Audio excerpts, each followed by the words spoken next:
Joyce, tingnan yung pugita. Dali, ayun o. San? Ayun, laki. Ge. Katakot. Hindi, ge. Matakas na yan! Ay, dali! Sa ulo lang, sa ulo! Eri na nga ni, ako bagay pumunta rin sa Mulanay at para mag-relax at ako'y napapagura na baga. Ay bumalat na ma'am Ering kaibigan ko ng ano bagay na pagagawa mo dyan. Ay punta na nga ni dun sa dagat at manguha na ng suso at tayo walang ulamin mamaya. Ay kanda o gagabay ako naman akong pumunta din. Nag-jacket agad ako at sabi ko hala tara't wala tayong ulamin. Sa isip-isip ko bagay kung nagbayad lang ng utang sa akin may mga pautang sa akin. May mga utang pala sa akin.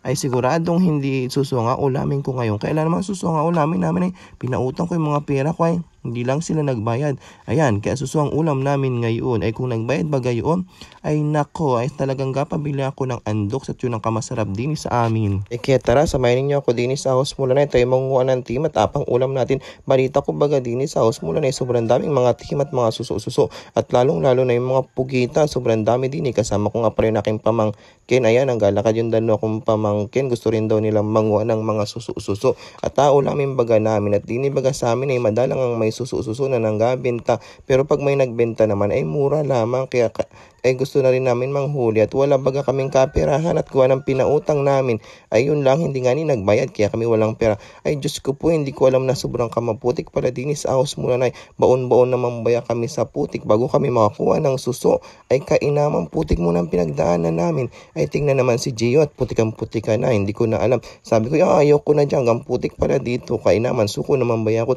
First time ko lang bagang pumunta rin sa mga putik na rin ay hindi ko akalain na garnica putik kaya sabi ko ay mauwi na lamang ako hanggang putik naman din at sayang baga yung chinilas ko hanggang mahal baga niyaan. Pero yung pinambili ko niya na utang lamang hindi rin ako nagbayad kaya siguro hindi din nagbayad sa akin yun may utang sa akin. Tapos ayan tinawag ko na nga ni pala si Diyos sabi ko Diyos paunabawang ko na yun sa putik kaya ang dami kong tawa diyan tumawa na lang ako dahil yung mga kasama ko nagbauna na sa putik ay ako hindi makalakit sa tapos tinanong ko yung pamangkin ko kung okay lamang ba sila na napuputikan. Sabi di ayos lang. Tapos sabi ko ako talagang hindi okay at ayaw ko bagay nang napuputikan ako ay na-eripis katya. At ako'y baon na din sa putik kaya parang nadidiri na ako. Pero nung mga bata pa kami, alam nyo ba yung putik? Inagawa namin ng cellphone, TV at kung ano-ano pa mga radyo nung mga bata pa kami inaghugis namin sa mga cellphone ganito. Yun ang inapaglaruan namin. Kaya bata pa lang ako, may cellphone na ako. Na putik. Kaya tuwan-tuwa ako ng mga bata pa kami pag napagawa kami ng TV na may antena. Tuwan-tuwa kami doon sa balabala nanonood kami kasi malapit yung bahay namin sa may ilog. Pero hindi ako sanay magputik kasi hindi naman ako napunta ron sa mga putikan. Kaya ayan, pinakita ko na lang muna yung mukha ko. Sabi ko, nanggakwento ako dyan kasi hindi nyo malalaman ko anong inakwento ko kasi nag-voice record na lang muna ako. Alam nyo ba na pagkatapos namin gumawa ng TV, saka radio, saka cellphone sa putik, pagkatapos nagawin ng mga kaibigan ko ay atapakan. Kaya galit na galit ako dun sa mga kaibigan ko dati pag nanggagawa kami ng mga cellphone na putik. Tapos ayan na nga, bumaon na nga pala ako sa putik. Tapos tinawag ko dyan si Joyce. Joyce, tulungan mo ako. Ayan, to the rescue naman si Joyce dahil di na talaga ako makaalis. Tapos ayan, binunot na nga pala ni Joyce yung chinelas ko dahil hindi ko talaga kaya. Sabi ko, ayoko magputik, Sabi ko kay Joyce, ayoko talagang magputikan yung kamay ko, kamaarte ko. Tapos mga kami ng team kasi Joyce tuwang-tuwa. Sabi hanggang umarte mo naman, manggaputik ka lang, ayaw mo pa. Kaya hinugasan na rin talaga ni Joyce yung aking chinelas. Sabi ko iwan na lang natin yan pero ayaw niyang iwan at sayang daw. Kaya si Jess gigil sa akin, umarte mo, tanggal ka talaga. Dati ka na sumama dito sa pangwa. Sabi ko naman sa'yo, hindi naman talaga ako nakawala mga suso. Tapos ay pinilit ko lang sumama sa inyo dahil wala akong pang ulam mamaya. Baka mamaya parelax ako dito sa house mula nito. Wala naman akong ulam. Tapos kayo meron na sama noon. Bagay ako walang nga ulamin. Ayoko naman kumain ng kanin lang. Kaya okay na sa akin kumain ng mga suso. Ayun na nga, bitbit ko na nga ni pala yung aking tsinelas na bumaon sa putik. Hindi ko naman nakalain na sobrang ganito pala talaga kaputik. Akala ko kasi dagat yung napuntahan namin. Putikan pala. Kaya si Jess, sabi ko, piskat ka, binudol mo ko. Sabi mo, dagat yung napuntahan natin. Puti ka naman pala dito. Tapos ayan, sinuot ko na naman yung aking tsinelas. Sabi, wag mo na suot at baka lumubog ka na naman. Tapos ang hirap na naman matanggal. Tapos ayan, todo lakad-lakad na nga pala ako dito. Nag-balance pa ako dahil baka madulas ako. Si Joyce tawa na lang ng tawa. Di yan, sabi na yung kamarte. Sabi ko, wag nyo akong iwan din. At ako ba'y nang guys, isa na lang din. Sa kamalayo sila na ando na. Sabi ko, hintayin mo ako Joyce at ako'y manguha din naman ng tihim. Ayun na nga sila, nang utay-utay na silang nangunguha ng mga tihim. Kanya-kanya na silang hanapan sa bato. Ayan na nga pala ko, naghinaw na nga pala ko para mahugasan yung aking tsinelas. Tapos reklamo ko ng reklamo. Sabi niyo ito ay buhangin. Sabi niyo ito ay buhangin. Bato-bato pala. Tapos ayun, dami pang putik. Ayun na nga pala yung dalawa kong pamangkin. Ang sweet, sana all my jowa. Tapos ayan, naglakad na nga pala ako. Tapos nagpa-cute-cute na lang ako sa init. Hindi na talaga ako nanguha ng suso. Sabi ko, bahala na kayong manguha dyan ng suso. At ako naman hindi marunong.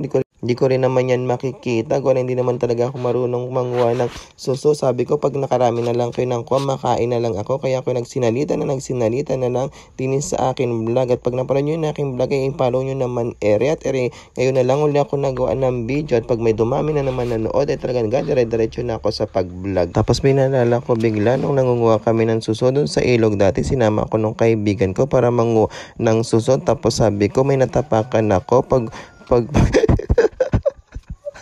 Pagkuha ko doon sa natapakan ko, meron palang ahas.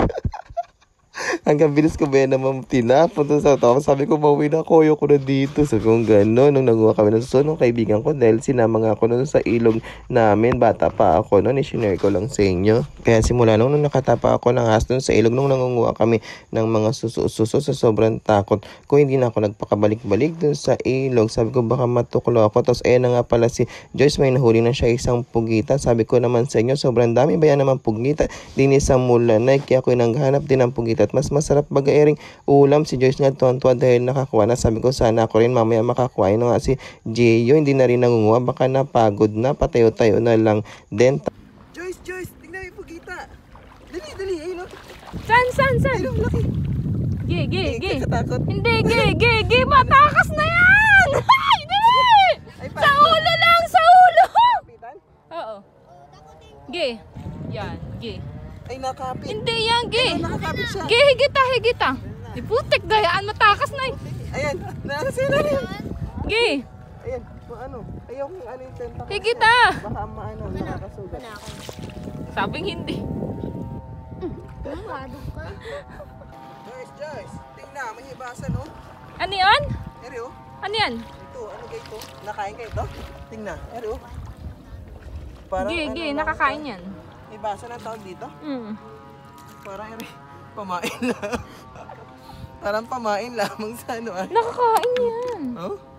Gani. Tingnan nyo. Ang daming sea urchin. Daming tadong. Ay oh.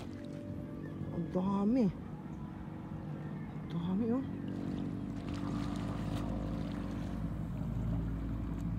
Ha, tara na at mauwi na hanggang init. Saan ba? Ang init.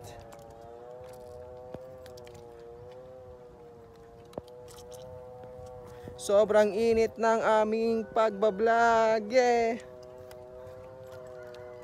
Okay, pag nag-vlog ako, follow nyo ako ha.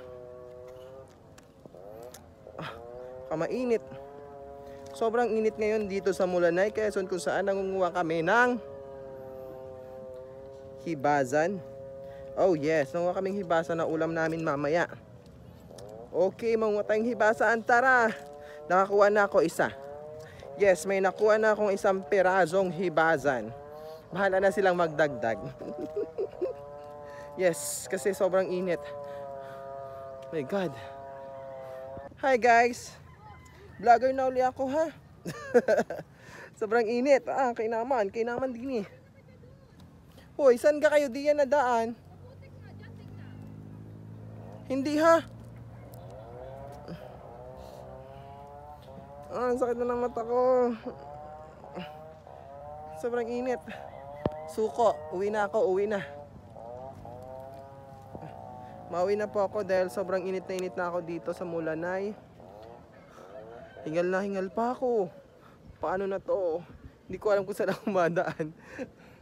Maputik daw kasi. Ang layo na nila. Ayoko dito ako sa putikan. Ayoko na pumuntaran.